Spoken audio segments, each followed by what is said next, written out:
Your Steve Jones Show podcast is loading now. The Steve Jones Show podcast is sponsored by Purdy Insurance. Visit Purdy Insurance on Market Street in Sunbury or visit online at purdyinsurance.com. Time to bring in my friend, one of the best going, regardless of the sport, Kevin Kugler. First time he has spoken in more than a whisper in days. Welcome, sir. Steve, happy to be here. There you go. How are you? How are you? I'm doing great. First time you've spoken more than a whisper in days. It's great to, after the Masters. Anymore. I'm happy to be able to do that.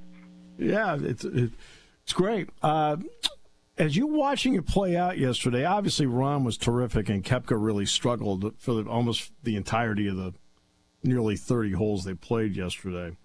What did strike you about how Rahm played and also how Rahm closed?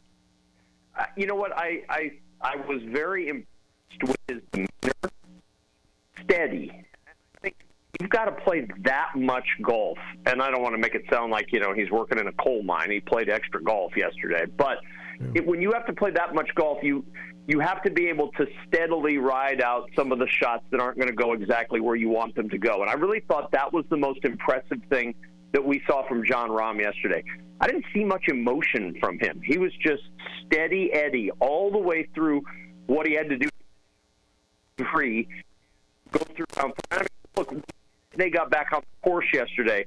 That whole tournament changed because Koepka missed his putt and Rahm made his putt. So he had a two-shot swing within seconds of round 3 resuming yesterday morning, and that sort of set the tenor for the entire day.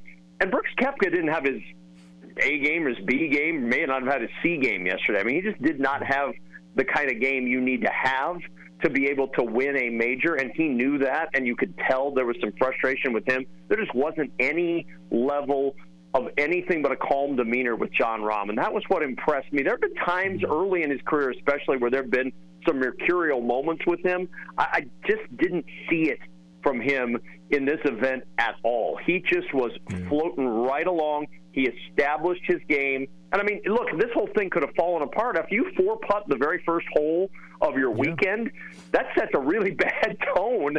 But he didn't let that faze him. I mean, you're talking about one of 2 golfers now who have ever doubled the first hole at the Masters and gone on to win, Jon Rahm and Sam Snead. That's pretty good company and pretty rare company for him to be in.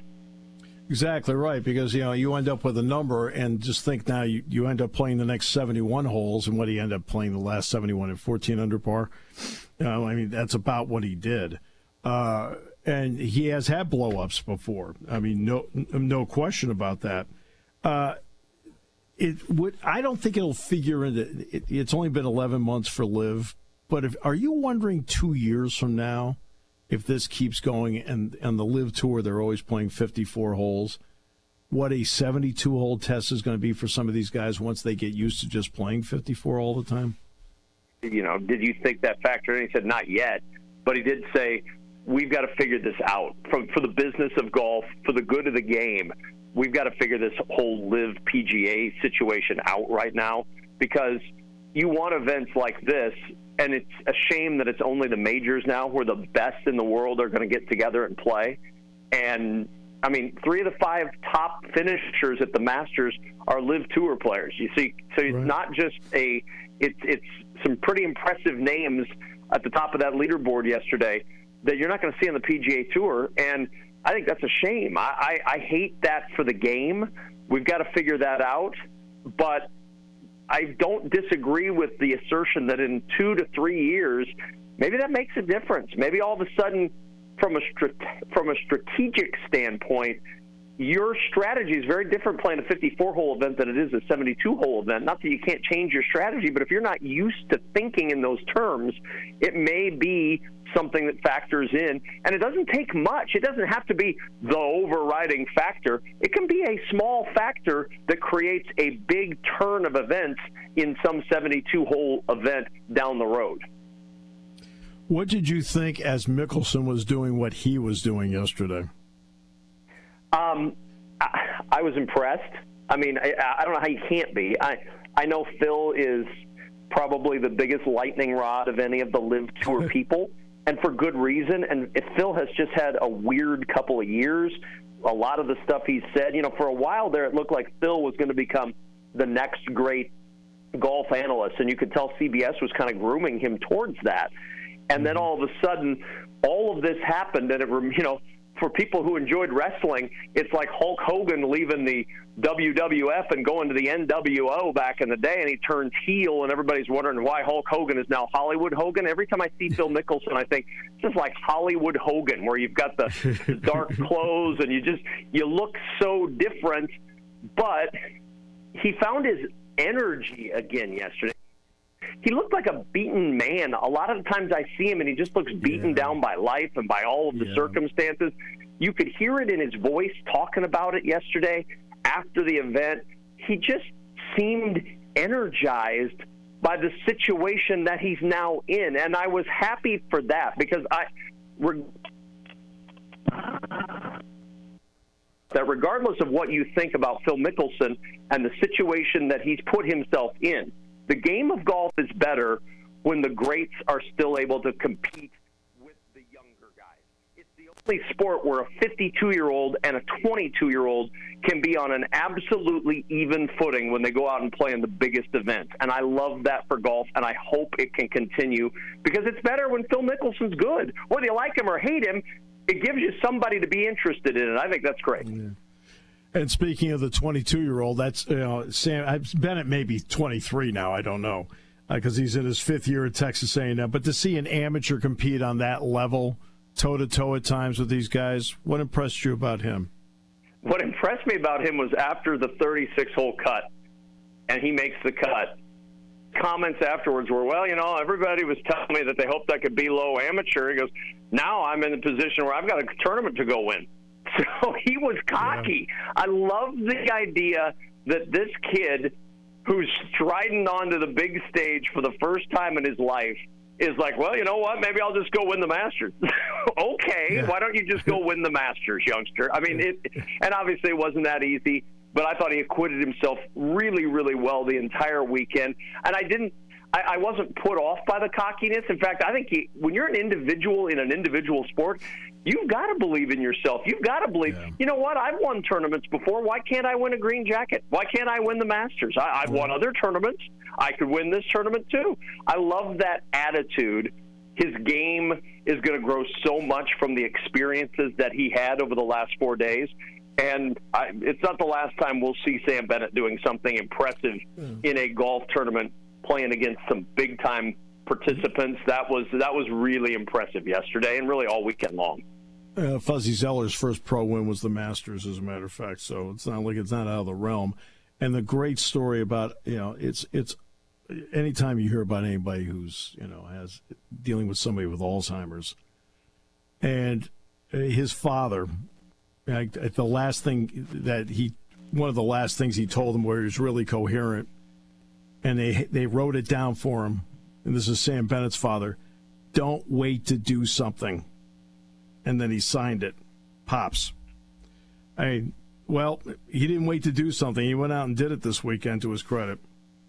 He did, and you're right. That's one of the great stories to come out of golf in a long time. Anybody who's dealt with anybody in their family who's gone through dementia or Alzheimer's knows what a crushing disease it is, more so even for the family than it is for the person going through it. Not to say it's any cakewalk for that person, but for anybody who's had to live through that in their family, you know how soul-crushing it is to watch that person slip away minute by minute, week by week, month by month. He watched his dad way too young for 8 years go through that. And now at this moment, his dad's passed 2 years now. Now at this moment, he gets the chance to shine on this stage. And it doesn't bring your dad back, but it gives you that connection to your dad once again in some small way. It was hard not to be touched by that. And anybody who's gone through just, you know how painful it is, and you know how hard it is on all of the people who love that person. And you know how hard it had to be on a young Sam Bennett. So I thought that was a really cool part of his story that will continue to be told as he's just now starting to break into this world of big-time professional golf. Yeah. You are speaking to the choir on that, so I know the steps. I know the steps he's walked in. Very quickly, UConn national title. What were your thoughts on the Final Four? They were the best team in the country in November and December, and they found their way back to that by the time the season came to a close. So had you pulled me aside in December and said, who's going to win the national title, I'd have said probably UConn. And then in January, I wasn't so sure because they really struggled. And, look, the Big East is really good, so that was part of the struggles. But they figured it out, and they got themselves back to the national title. And I wouldn't rule anything out for that team to be right in the thick of things again next year. They're really talented. They're deep. Coach Hurley's a good coach with a good system. That program's not going anywhere. They're back, and they are. Ray Allen's been telling anybody who will listen over the last 2 months in any interview I've heard him do that UConn's a blue blood, and it's hard to argue with that. I mean, they have the national championships now over a course of 20 years to back that up. They have 5. Duke and North Carolina have 3 each since 1999. Kansas has 2. The other part, too, is as somebody who watched Dan Hurley coach in other locations, like, you know, and you've been in that spot, Kevin. You've watched him coach in other spots. He could be I'd say, emotional on the sidelines. His calm demeanor during this tournament told me, I've got the best team. I've called games involving Dan Hurley in which Dan Hurley did not make it to the end of the game. He was ushered out early in the game because he's a little bit temperamental at times. He's prone to those explosions, but he was, you're right, the steady hand that he had on the wheel. We talked with him before every broadcast, and PJ Carlissimo was on our crew, and of course PJ was his coach at Seton Hall, and he was comfortable, he was confident. He's as superstitious as any coach I've ever been around, but he had good reason for that confidence. My friend, thank you so much. It's great to hear you. No, it's great to be on with you. Thanks for inviting me.